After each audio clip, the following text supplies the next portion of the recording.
सावन के महीना चला थे तो एक बार शंकर भगवान के सुंदर जयकारा के साथ बोल शंकर भगवान की और सबके हाथ में सुंदर मीठे मीठे तालियों के साथ और सब लोग कह रहे हैं ना मेरे भोले से भोले बाबा मेरे भोले से भोले बाबा। पीछे वाला मन एकदम चुप बैठे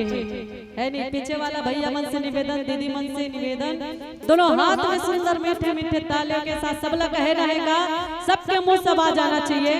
चलो सबके हाथ ऊपर हो जाए, सबके मुंह से आवाज आना चाहिए और कहना है का मेरे भोले से भोले,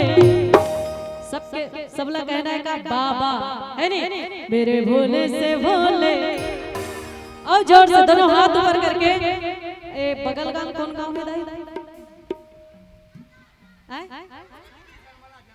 झलमला। अच्छा झलमला वाला मला सुनाया का जोर से चिल्लाना है नहीं मेरे भोले से भोले मेरे भोले से भोले मेरे भोले से भोले बाबा भोले बाबा मेरे भोले से भोले बाबा मेरे भोले से भोले बाबा मेरे भोले से भोले बाबा भोले बाबा मेरे भोले से भोले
बस सबके जनो पाछू वाला मन हा और बारात जात हन त इसने बैठे रहतन देवी है नी बारात जात हन त का करतन डीजे गुदुम बाजे लगे रहते तेरे में नाचता है नी तो सब जन अपन अपन जगह खड़ो हो जाओ और अपने जगह नाचना है दूसरा जगह नहीं नाचना है नी जैन जल्ला बाबा के बारात में नाचे के मन करत हो मन बराबर अपन जगह में खड़े होके नाच सकत हो का बारे मौका दोबारा मिलने वाला नहीं है दाई ककरो दोबारा बारात जाबो की बता है नहीं जा सकत। तो भगवान की आज बारात कहाँ है? कुंदरू गांव में, कुंदरू पारा में है नहीं। चलो बाबा जी के बारात चलबो सुंदर सबला नाचना अपन अपन जगह खड़ो हो जाओ जैन जैन नाचना है तेन तेनौरी नाचना है तेन चुपचाप बारात बरतिया मन नाचत तेरा देखना है नहीं।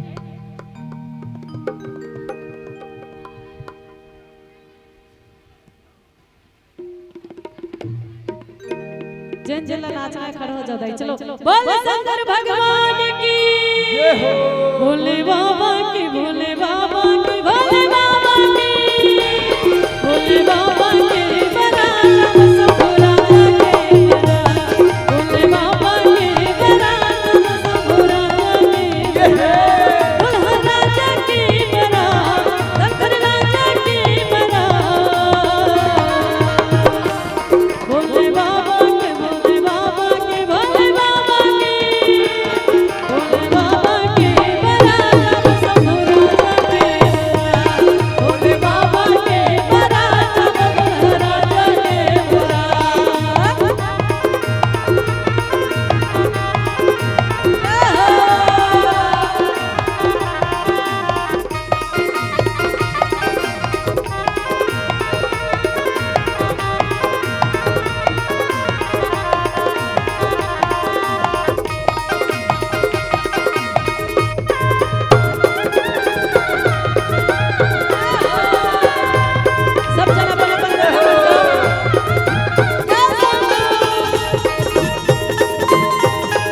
बोले बाबा के बारात दिन कहाँ आगे है कुंदरू पारा में आगे दाई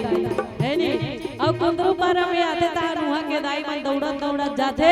चलो चलो बाबा के बारात है तेरे कुंदरू पारा में आगे है नी